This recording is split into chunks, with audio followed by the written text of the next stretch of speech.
Hello à tous, je fais une petite vidéo pas trop longue sur les différentes options de cette Buick Park Avenue parce que c'est vrai que elle a quand même des trucs un peu farfelus puis vraiment des gadgets qui pour l'époque sont assez étonnants. Alors voilà, je fais une petite vidéo là-dessus. Alors la petite première particularité qu'il y a, bon là il fait jour, on verra rien du tout. Quand vous allumez la voiture, euh, bon ça allume donc tout l'habitacle et ça allume aussi la petite bague blanche qu'on voit ici autour de la serrure. Bah, si d'un coup il fait nuit, ben voilà, la serrure est éclairée, ce qui fait qu'on sait où rentrer la clé, hein.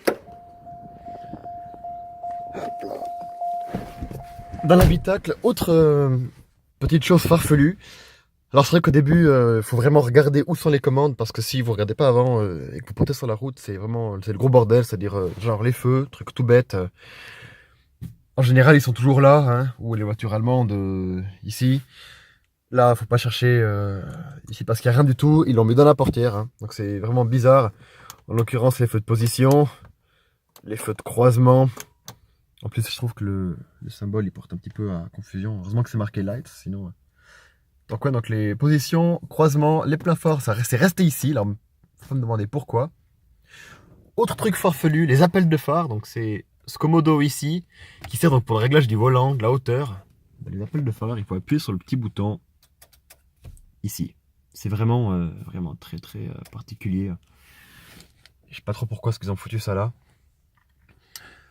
Autre commande pas pratique du tout, c'est le bouton pour les feux de panne. Alors on peut le chercher longtemps parce qu'alors il est pas visible du tout. Alors pas du tout, hein. Il est là. Il est sous le volant. En plus alors il est vraiment super dur à actionner, hein. C'est-à-dire qu'il faut appuyer. Voilà, là ça s'est foutu en route. Et pour l'enlever, donc c'est une petite bague comme ça, il faut tirer dessus, mais alors. Donc je vous explique pas, si d'un coup ça ferait une force sur l'autoroute et qu'il faut les enclencher, ben autant vous dire que c'est loupé d'avance quoi. Faut même pas essayer de les mettre, sinon c'est limite l'accident assuré. C'est vraiment pas pratique du tout. Autre petite fioriture, si je mets le contact, j'ai cherché à changer la direction de la ventilation. C'est-à-dire à savoir si je le mettais au niveau du pare-brise ou c'est-à-dire vers moi ou au niveau des pieds. Et absolument impossible de trouver, c'est-à-dire de trouver comment le mettre vers nous. Je me suis même dit c'est cassé, ça fonctionne pas. Et en fait alors pas du tout.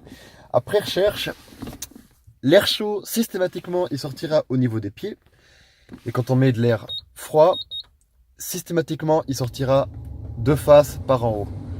À savoir que c'est régulé entièrement automatiquement, hein, c'est tout automatique. Voilà, c'est-à-dire en fait l'air chaud monte, donc ils le font sortir au niveau des pieds, et l'air froid ben, au niveau de la face, quoi, en face de nous. Mais c'est vrai que c'est vraiment assez complet, c'est-à-dire on peut choisir vraiment ça, on peut mettre sur automatique, ça c'est pour qu'il chauffe un petit peu plus vite.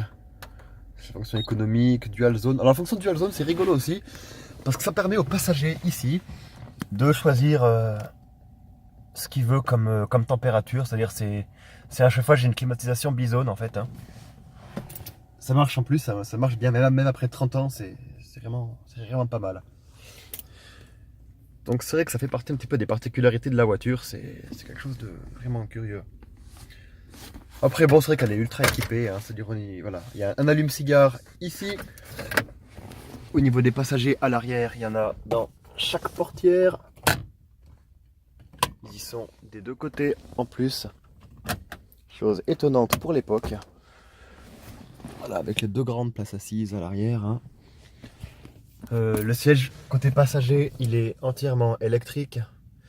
Côté conducteur, pareil. Plus, on peut choisir donc deux mémoires, deux positions en mémoire. C'est d'un coup il y a deux conducteurs, donc il suffit de rappuyer par exemple sur le 1 et puis il reviendra automatiquement sur ma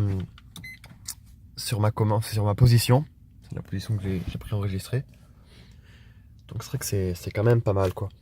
Après voilà, il y a beaucoup de boutons, mais moi je sais pas encore exactement à quoi ça sert, hein. Exemple là, alors ça c'est pour l'allumage du tableau de bord, c'est-à-dire si on veut qu'il soit allumé fort ou pas. Ça c'est visiblement ça sert pour la durée d'allumage des feux après l'arrêt du moteur. Voilà, aujourd'hui on appelle ça l'option Follow Me Home, c'est-à-dire vous arrêtez le moteur, vous ouvrez la portière, les feux de croisement restent allumés devant pendant un temps donné pour vous éclairer le chemin de la maison. Quelle classe!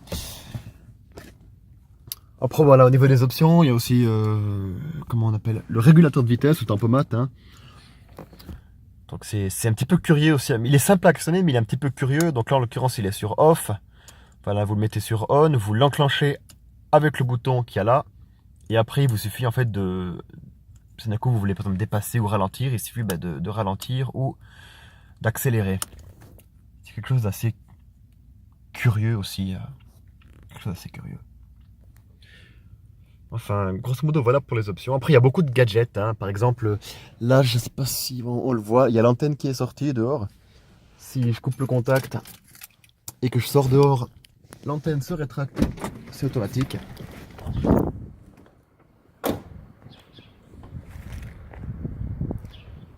Pareil, ça fonctionne, même après 30 ans. L'autre truc un petit peu gadget mais inutile, bon, c'est le batterie du coffre à distance. Pratique. Et petite chose, en fait, le petit crochet ici, il est motorisé. Je vous montre alors ce que ça donne. Alors, donc, il ne faut pas claquer le capot pour le coffre pour le fermer. Voilà, c'est-à-dire en fait vous le claquez juste et en fait il se referme de lui-même. Ça donne un petit peu de douceur à la chose. Autre chose à confirmer, ça je regarderai exactement. Visiblement elle est équipée de 4 roues directrices. C'est-à-dire sur internet j'ai vraiment rien trouvé.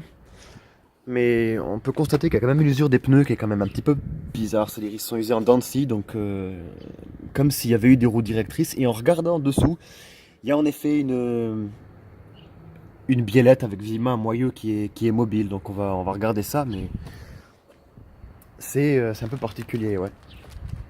La trappe à essence, pareil, c'est-à-dire elle est protégée contre le vol, c'est-à-dire qu'il faut absolument mettre le contact pour ouvrir la trappe, sinon ça s'ouvre pas. Enfin voilà, elle a beaucoup de particularités. Les balais d'essuie-glace aussi, ils ont... Le fonctionnement il est particulier, c'est un petit peu bizarre, j'ai pas encore tout compris. Enfin voilà, vraiment super bagnole hein, pour ces années-là, c'est très confortable en tout cas. Pour ça, alors vraiment rien à dire. C'est vraiment de la super bagnole. Donc voilà en gros, donc pour vous donner une idée, celle-ci donc elle a gentiment 30 ans, elle a 225 000 km, elle ne fait pas du tout. Hein. Elle ne fait vraiment pas. Excellente voiture, son seul défaut c'est que ça consomme un petit peu, c'est-à-dire qu'on est quand même à un joli 10-12 litres au 100, même sur autoroute. En sachant que le moteur ça reste un joli 3 litres 8 essence V6. Donc voilà, petite vidéo pour concernant les options un peu farfelues de cette voiture. Alors voilà, n'hésitez pas à commenter ou si vous avez des questions, n'hésitez pas.